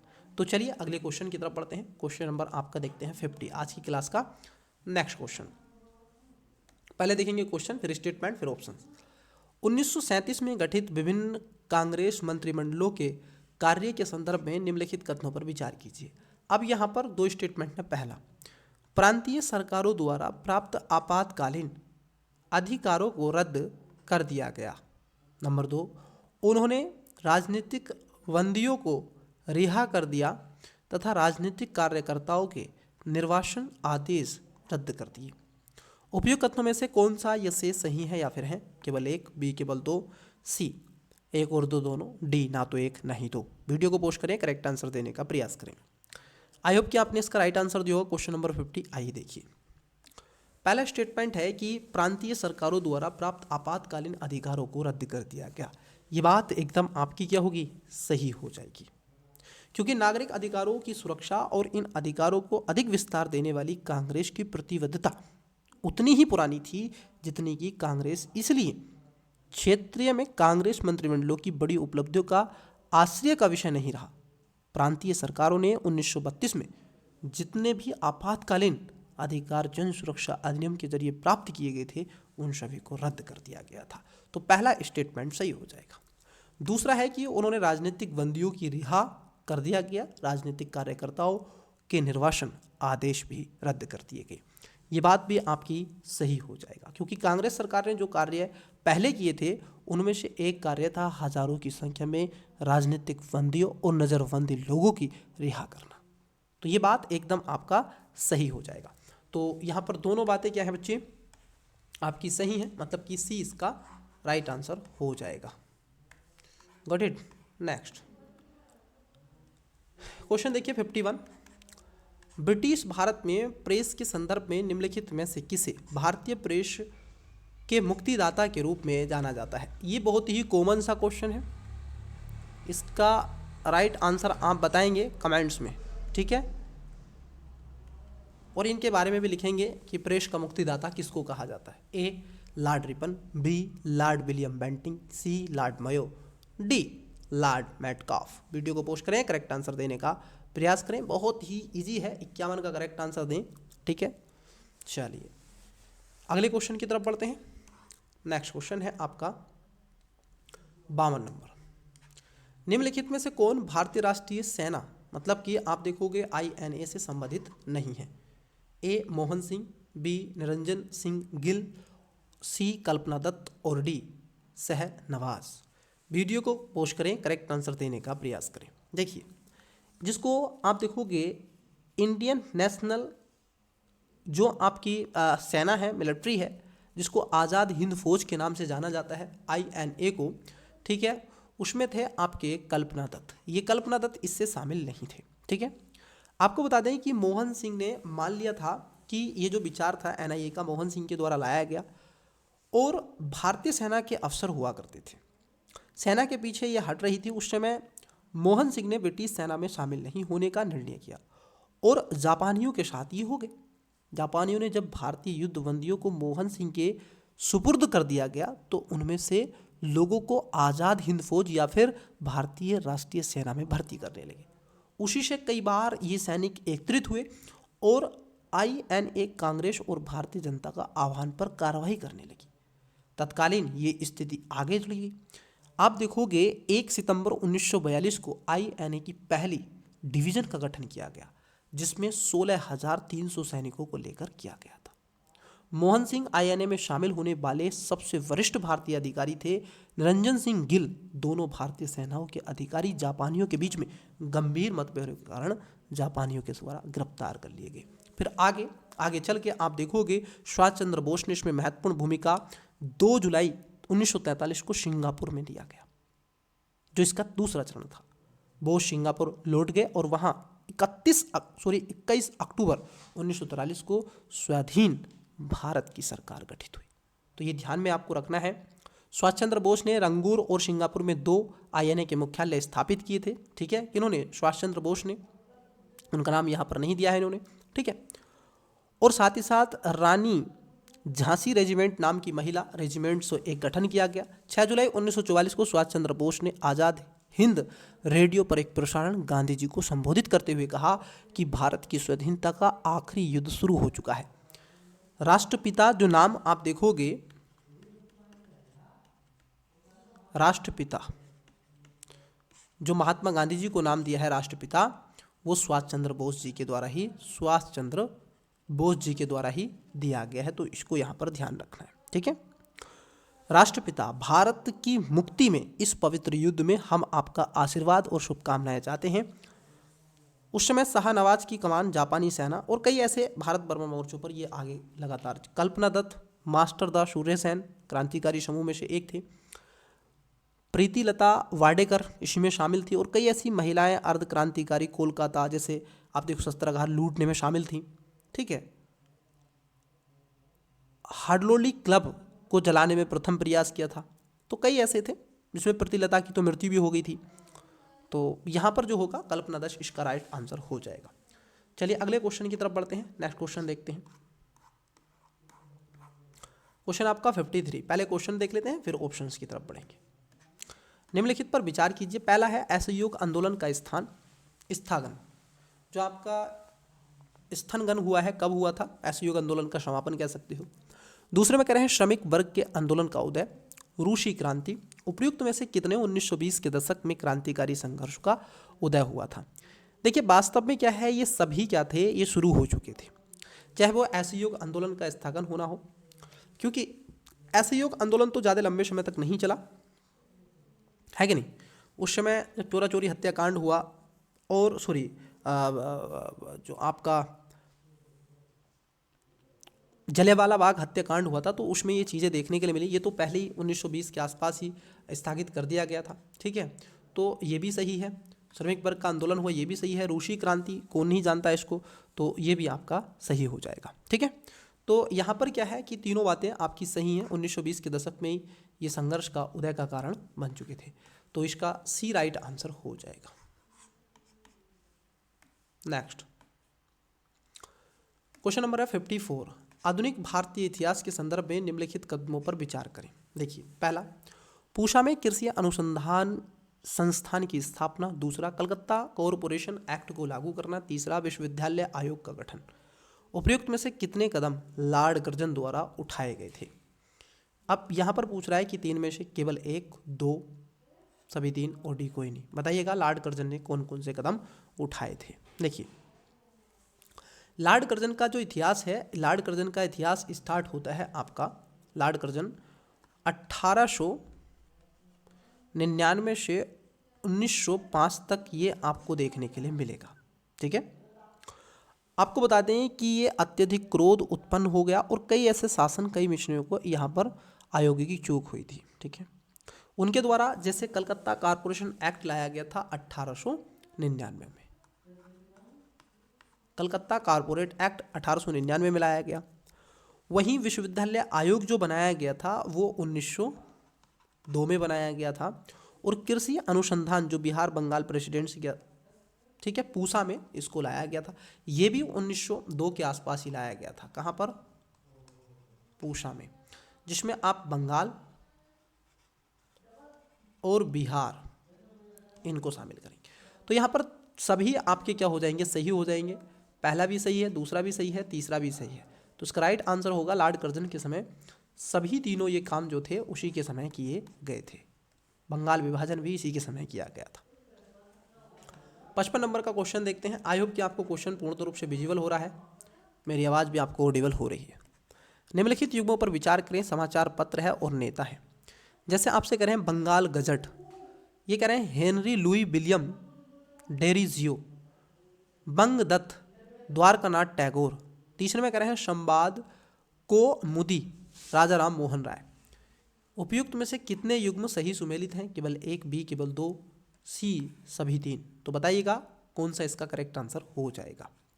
चलिए 55 का आपने करेक्ट आंसर दिया होगा, एक एक करके बात करते हैं। देखिए ये कह रहे हैं बंगाल गजट। बंगाल गजट की स्थापना होती है, आप देखोगे जेम्स ऑगस्टन हिक्की ने बंगाल गजट को स्टार्ट किया था। तो पहला वाला जो स्टेटमेंट है ये गलत है, और ये खास तौर पर 29 जनवरी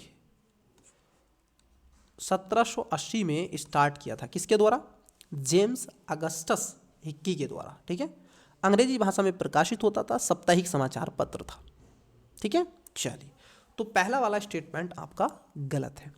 दूसरा स्टेटमेंट है आपका, ये कह रहे हैं बंगदत्त, ये द्वारकानाथ टैगोर के द्वारा 1822 में इसको स्टार्ट किया गया था। दूसरा स्टेटमेंट आपका एकदम सही है, ये भी कलकत्ता में स्टार्ट किया गया था और साप्ताहिक समाचार पत्र होता था। ये कई भाषाओं में था, जैसे अंग्रेजी, बंगाली, फारसी, हिंदी। ये आगे लगातार चलता रहा था द्वारकानाथ टैगोर के द्वारा, और अन्य सहयोगी भी इसमें शामिल थे। वहीं तीसरे की बात कर ले, संवाद कौमुदी, ये राजा राम मोहन राय के द्वारा स्टार्ट किया गया था 19वीं शताब्दी के आसपास। उस समय कोलकाता में ये प्रकाशित था, बंगाली साप्ताहिक पत्र के रूप में इसको जाना जाता था। राजा राम मोहन राय के बारे में मैं जो पार्ट नंबर 1 है उसमें आपसे विस्तार से चर्चा कर चुका हूँ। तो यहाँ पर तीसरा स्टेटमेंट भी सही है, पहला गलत है, दूसरा और तीसरा सही है। पूछा है कितने सुमेलित हैं, तो आप कहोगे केवल इसमें 2 सुमेलित हैं, बी इसका करेक्ट आंसर हो जाएगा। नेक्स्ट क्वेश्चन है आपका सहायक संधि के बारे में क्वेश्चन है, और बहुत बढ़िया क्वेश्चन है। आइए देखिए, ये कह रहे हैं कि सहायक संधि के संदर्भ में निम्नलिखित कथनों में से कौन सा सही नहीं है। मतलब कि हमें सही नहीं पहचानना है कि इसमें कौन सा गलत है, हमें वो आपको बता देना है। सहायक संधि तो आपको पता ही है, बताइएगा किसके द्वारा? विलियम बेंटिंग के शासनकाल में। बेलेजली ने इसको, और भी ज़्यादा कई ऐसे शासक हुए हैं जिनके द्वारा ये चीज़ें देखने के लिए मिली हैं। तो देखिए पहला स्टेटमेंट है कि रियासतों को अपने क्षेत्रों में तैनात ब्रिटिश सैनिकों के रखरखाव के लिए भुगतान करना आवश्यक था। ये बात तो सही है। दूसरे में कह रहे हैं बी में कि इस संधि के तहत रियासतों को अपनी सेनाएं भंग करनी पड़ती थीं। ये भी बात सही है। सी में कह रहे हैं कि इसके तहत अंग्रेजों को संधि स्वीकार करने वाली रियासतें के आंतरिक मामलों पर नियंत्रण प्राप्त हो गया था। अब जरा समझना बच्चे, उसके बाद ये कह रहे हैं डी में हैदराबाद का निज़ाम सहायक संधि पर हस्ताक्षर करने वाला पहला शासक था। जरा बच्चे यहाँ पर समझना, जो सी है अगर आप देखोगे इसमें कह रहे हैं कि इसके तहत अंग्रेजों को संधि स्वीकार करने वाली रियासतों के आंतरिक मामलों पर नियंत्रण प्राप्त हो गया था। नहीं, आंतरिक नहीं, जो उसके बाहरी मामले थे उस पर उसको नियंत्रण प्राप्त था। तो इसको आपको क्या है, ध्यान में रखना है। ठीक है, वो बाहरी मामले में नहीं कर सकता था, आंतरिक का इसमें कोई भी दुराग्रह नहीं है। तो इसका जो करेक्ट आंसर होगा आप देखोगे सी इसका राइट आंसर हो जाएगा। ठीक है, इसका सी करेक्ट आंसर आपको देखने के लिए मिलेगा। इसका सी राइट आंसर देखने के लिए मिल जाएगा। चलिए आइए देखते हैं, हम देखते हैं अगला क्वेश्चन, जो कि क्वेश्चन नंबर है आपका 57। देखिए क्वेश्चन क्या है। क्वेश्चन में कह रहे हैं कि सी राजगोपालाचारी फार्मूला के संदर्भ में निम्नलिखित कथनों पर विचार कीजिए। अब जरा इस चीज को समझना है, सी राजगोपालाचारी के बारे में आपसे ये क्वेश्चन पूछ रहा है। पहला स्टेटमेंट है आपका, इसमें मुस्लिम लीग द्वारा कांग्रेस की स्वतंत्रता की मांग का समर्थन किए जाने का प्रावधान था। नंबर 2, इसके अंतर्गत मुस्लिम बहुल क्षेत्रों को आत्मनिर्णय के अधिकार का प्रयोग करने की सिफारिश की गई थी। उपयुक्त कथनों में से कौन सा या से सही है या फिर है? केवल एक, बी केवल 2, सी सभी 3 और डी कोई नहीं। बताइएगा 57 का राइट आंसर दीजिएगा। देखिए जो पहला स्टेटमेंट है, अगर पहले स्टेटमेंट को आप देखोगे, पहला स्टेटमेंट आपसे कह रहा है कि इसमें मुस्लिम लीग द्वारा कांग्रेस की स्वतंत्रता की मांग का समर्थन किए जाने का प्रावधान था। बात एकदम सही है। दूसरे में कह रहे हैं कि इसके अंतर्गत मुस्लिम बहुल क्षेत्रों को आत्मसमर्पण के अधिकार का प्रयोग करने की सिफारिश की गई थी। ये भी बात सही है। तो इसमें दोनों बातें क्या हो जाएंगी, आपकी सही हो जाएंगी, मतलब कि सी इसका राइट आंसर होगा। चलिए अगले क्वेश्चन की तरफ बढ़ते हैं। अगला क्वेश्चन देखते हैं। देखिए 58, निम्नलिखित कथनों पर विचार कीजिए। अब बच्चे यहाँ पर कह रहे हैं कि अमला गांवों से लगान वसूल करने के लिए जमींदार द्वारा नियुक्त अधिकारी था, जिसको अमला कहते हैं। ठीक। दूसरे में कह रहे हैं जोतदार धनी किसान थे जो साहूकारी कार्यों तथा स्थानीय व्यापार पर नियंत्रण रखते थे। तीसरे में कह रहे हैं वर्गादार अमीर जमींदार थे जो श्रमिकों के माध्यम से अपनी भूमि पर खेती करते थे। वीडियो को पोस्ट करें, करेक्ट आंसर बताएं। कितने सही पूछा है आपसे। ये भी पेयर वाला क्वेश्चन है, केवल एक, बी केवल 2, सी सभी 3 और डी कोई नहीं। तो वीडियो को पोस्ट करें, राइट आंसर देने का प्रयास करें। आई होप कि आपने इसका करेक्ट आंसर दिया होगा। चलिए एक एक करके बात करते हैं। देखिए पहला जो स्टेटमेंट है ये कह रहे हैं आपसे कि अमला गांव में लगान वसूलने के लिए जमींदार द्वारा नियुक्त एक अधिकारी हुआ करता था। ये बात सही है। तो आपसे पूछा जा सकता है कि अमला निम्नलिखित में से किसको रेखांकित करता है। ठीक है, ये ऐसा आपसे कुछ पूछा जा सकता है। तो पहला स्टेटमेंट आपका सही है। वहीं दूसरे स्टेटमेंट की बात कर लें कि जोतदार धनी किसान थे जो कि साहूकारी कार्यों और स्थानीय व्यापार पर नियंत्रण रखते थे। ये भी बात सही है। तीसरा जो स्टेटमेंट है ये आपसे कह रहे हैं कि वर्गादार अमीर जमींदार थे जो श्रमिकों के माध्यम से अपनी भूमि पर खेती करते थे। अब देखो जो तीसरा स्टेटमेंट होगा बच्चे ये गलत हो जाएगा। पूछ रहे हैं कि आपसे कितने सही हैं, तो यहाँ पर केवल 2 आपके सही हैं। ठीक है, तीसरा इसमें गलत है, तो बी इसका राइट आंसर हो जाएगा। नेक्स्ट क्वेश्चन है आपका 59। पहले हम क्वेश्चन देख लेते हैं, फिर उसके बाद में आपसे ऑप्शंस की तरफ बढ़ेंगे। विचार करना है। पहला S.A. डांगे, दूसरा शौकत उस्मानी, तीसरा फिलिप्स स्प्रेट और चौथा वेन ब्रेडली। उपयुक्त में से कितने मेरठ संयंत्र केस से संबंधित थे? केवल 1, बी केवल 2, सी केवल 3 और डी सभी 4। वीडियो को पोस्ट करें, करेक्ट आंसर देने का प्रयास करें। आइए एक एक करके बात करते हैं। देखिए ये हुआ था मेरठ संयंत्र केस। मार्च 1929 में सरकार ने त्वरित कार्रवाई करते हुए रूढ़िवादी आतंकवादी, जब आप देखोगे क्योंकि एक राष्ट्रीय आंदोलन था तो ट्रेड यूनियन आंदोलन ने तेजी से बढ़ते हुए कम्युनिस्ट प्रभाव को लेकर के ब्रिटिश सरकार अत्यधिक चिंतित हो गई। सरकार ने इनका कठोरता से दमन करने का निर्णय लिया। मार्च 1929 में सरकार ने त्वरित कार्रवाई करते हुए रूढ़िवादी राजनीतिक कार्यकर्ताओं और ट्रेड यूनियन कार्यकर्ताओं को गिरफ्तार कर लिया। गिरफ्तार किए गए इन कार्यकर्ताओं में जो शामिल थे उसमें Muzaffar Ahmad, S.A. Dange, Joglekar, Philips Spratt, Ben Bradley, Shaukat Usmani अन्य शामिल थे। तो इसलिए इनको सबको ध्यान में रखना है, ये सभी इसमें शामिल थे। तो राइट आंसर हो जाएगा ऑप्शन नंबर डी, इसका करेक्ट आंसर होगा। अगला क्वेश्चन है आपका सामाजिक धार्मिक सुधार आंदोलन के संदर्भ में निम्नलिखित कथनों पर विचार कीजिए। सोशल जो रिफॉर्म हुए हैं, सोशल एंड रिलीजियस। तो पहला स्टेटमेंट है, 3 कथन है इसमें। पहला स्टेटमेंट है इसकी स्थापना वर्ष 1875 में स्वामी दयानंद सरस्वती ने की थी। देखिए जो पहला स्टेटमेंट है इसकी जो बात कर रहे हैं, क्या दयानंद सरस्वती के द्वारा की गई थी? बात एकदम सही है। दूसरा है इसने वेदों को अचूक माना है। तीसरे में कह रहे हैं कि इसने छुआछूत का विरोध किया तथा सामाजिक समानता की वकालत की। चौथा, इसके कुछ अनुयायियों ने पश्चिमी शिक्षा प्रदान करने के लिए देश में स्कूलों और कॉलेजों की एक श्रृंखला शुरू की थी। उपर्युक्त कथनों में से निम्नलिखित में से किस संगठन का सर्वोत्तम वर्णन किया गया? परमहंस मंडली, प्रार्थना समाज, रामकृष्ण मिशन, आर्य समाज। वीडियो को पोस्ट करें, करेक्ट आंसर दें। तो इसका राइट आंसर हो जाएगा आर्य समाज। Got it. आइए, तो इसमें कोई ऐसी दिक्कत तो है नहीं क्योंकि इसमें कुछ समझाने वाला है नहीं मुद्दा।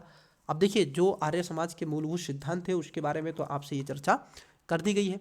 आइए अगला क्वेश्चन देखते हैं। आज की क्लास का अंतिम और लास्ट क्वेश्चन है। चलते चलते ये क्वेश्चन आपके लिए छोड़ के चलते हैं, आप इसका राइट आंसर कमेंट्स करेंगे। क्वेश्चन है, हाल ही में सुर्खियों में रहा लैंगिक असमानता सूचकांक, आप देखोगे ग्लोबल जेंडर गैप इंडेक्स, निम्नलिखित में से किसके द्वारा प्रकाशित किया जाता है? ऑप्शन नंबर ए विश्व आर्थिक मंच, बी विश्व बैंक समूह, सी संयुक्त राष्ट्र विकास कार्यक्रम, डी यूरोपीय लैंगिक समानता संस्थान। तो प्यारे बच्चे, इस क्वेश्चन का करेक्ट आंसर आप क्या करेंगे, कमेंट्स करेंगे। आज की क्लासेस में इतना ही रहने देते हैं, मिलते हैं इसके नेक्स्ट और पार्ट पे किसी अन्य और क्लासेस में। तब तक के लिए मन लगा के पढ़ते रहें, मॉडर्न हिस्ट्री को मल्टीपल टाइम रिवाइज करते रहें। कल इसका जो अंतिम पार्ट आपको प्रोवाइड करवा दिया जाएगा। तो चलिए आज के लिए इतना ही। Best of luck, bye.